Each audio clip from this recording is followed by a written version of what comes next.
Hey guys, it's mid-March here in Zone 8B, and I just wanted to take a moment to kind of update you on what's going on in the garden.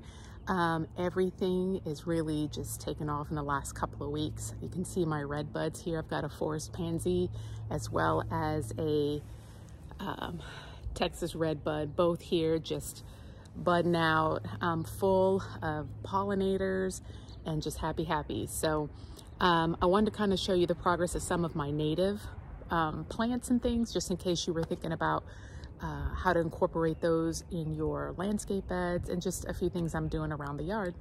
All right, so here is one of the main areas that I'm working on landscaping in my backyard. And so that goes all the way along the fence line.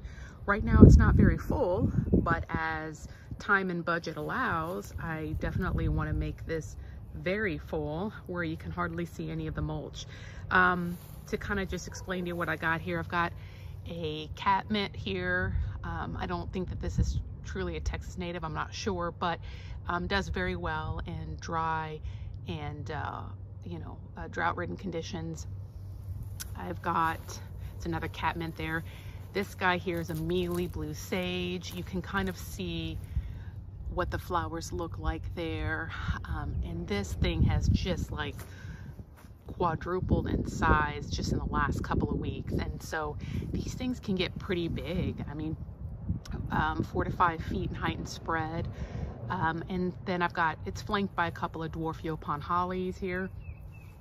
I've got this black-eyed Susan, which hasn't done much yet, but it's green, and it should start really growing here in the next few weeks. I've got another sage here that just, I think this is just, there's a bigger plant here, kind of died down, but it's sort of self-seeded, and so I'm just letting it ride. Here I've got a juniper. I think it's called a sea green juniper. This gets very large. It should fill that space in nicely, about 4 to 6 feet high in height and spread. And then here I have got another black-eyed Susan, followed by a dwarf Yopon holly, and then another mealy blue sage. And so really, I mean, I've got all this empty space here, and so I plan on putting some autumn sage here. I do have a Gora here that just is starting to come up, and so I really need to kind of fill in this area here. And so I would love for it to kind of be taller in the back and shorter towards the border here. And so I'm trying to figure out how I can do that incorporating natives. So if you have any good ideas, let me know. So here you can see, this is I believe an eastern redbud, also known as a forest pansy. They're full of these beautiful flowers for a few weeks in spring, and then they leaf out from there. And you can see, at least with this forest pansy, it's got this kind of dark burgundy and purple foliage, and so that's how it'll leaf out. And then I have a Texas redbud over here, also does the same thing, just beautiful buds for a few weeks early spring, and then it leaves out more into, you can kind of see, here we go, more like the green leaves. It's hard to see because they're just now starting to pop up here, but more of the chartreuse green type leaves. Have an aster that I thought was dead for sure, but it has come back, and so it's pretty happy.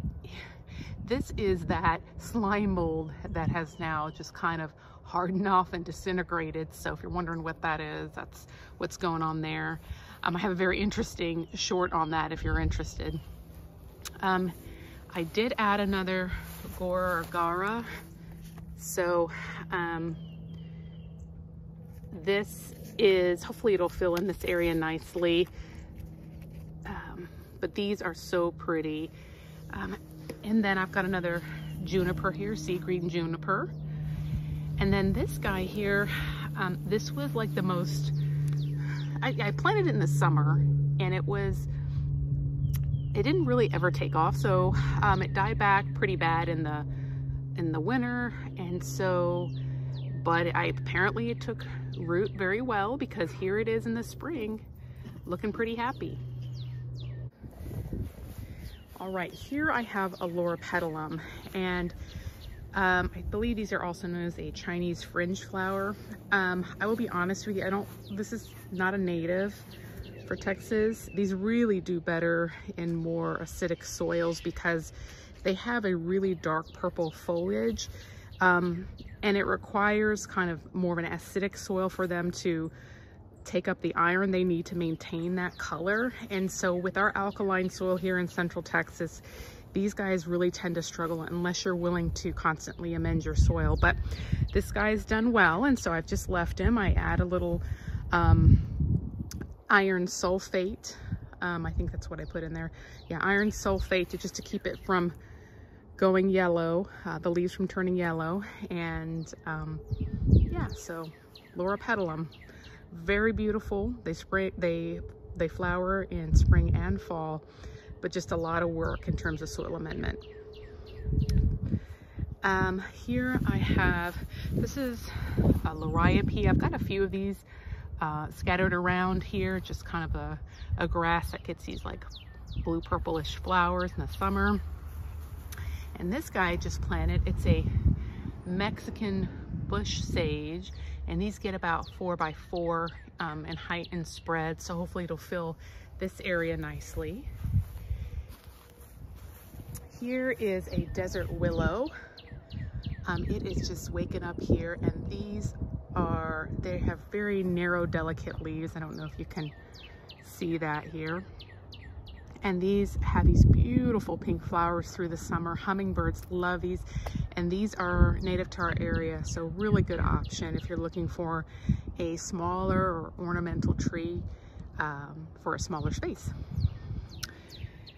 Here I have some coneflower, and this one's called Cheyenne Spirit, and so I think it just has different hues like yellow and orange. And so we'll see how this does, but these coneflowers tend to do pretty well in our conditions. And so that'll get, I think, you know, this might get 2 feet in height and spread. I'm not entirely sure, but they're a good, more of a border planting. So toward the edge, kind of see there's the edge of my bed, more for that. I have MUHLY, I don't know if that's how you say it, MUHLY grass, kind of a Gulf MUHLY. That's the ornamental grass that turns a beautiful pink in the autumn. And it's starting to wake up here. And then here I have got my garden pad. I'm gonna tell you what, if you're looking for a no fuss, easy plant, this yucca, I mean, I have left it outside in freezing weather. It was in another spot, but I forget to water it. I mean, it just does great. And so just wanted a little bit of ornamental value right there, and so I put that there because it's gonna get full sun most of the day, and I don't have to worry about leaving it out here in a freeze or anything.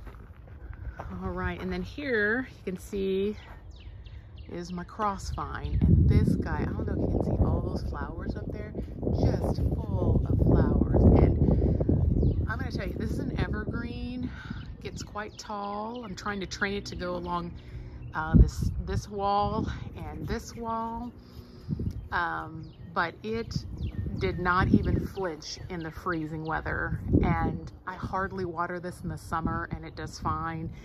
And it's self-clinging. It's really a good native plant if you're looking for something, especially if you're looking for something to kind of put on a trellis or pergola.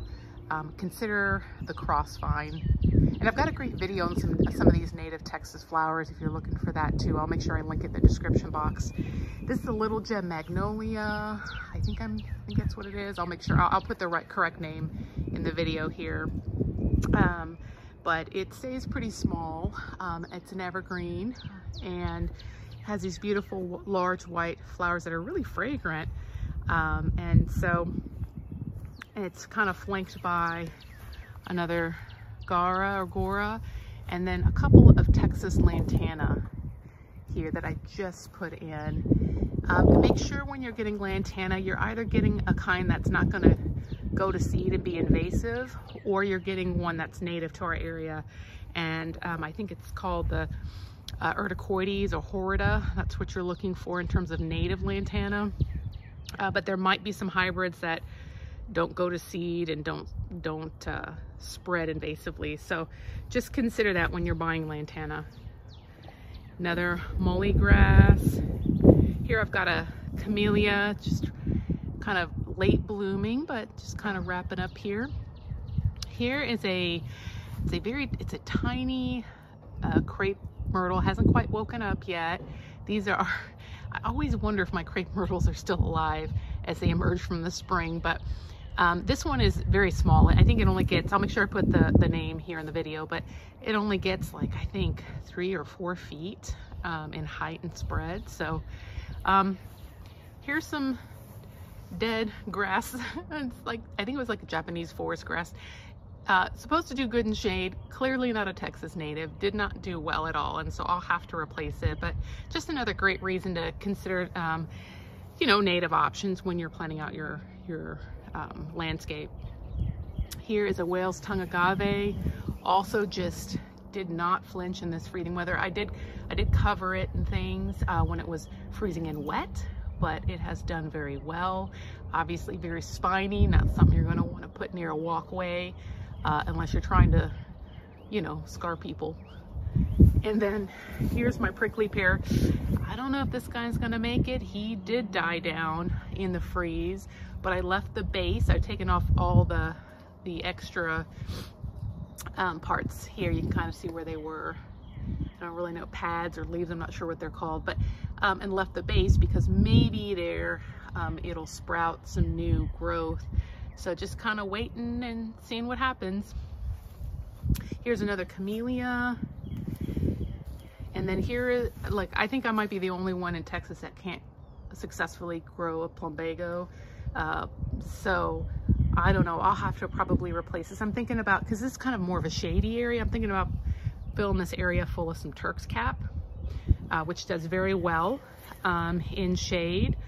And so, and I think actually it might do well in the sun as well. So pretty versatile plant, but might be a good option for this spot that I'm not having a lot of success in.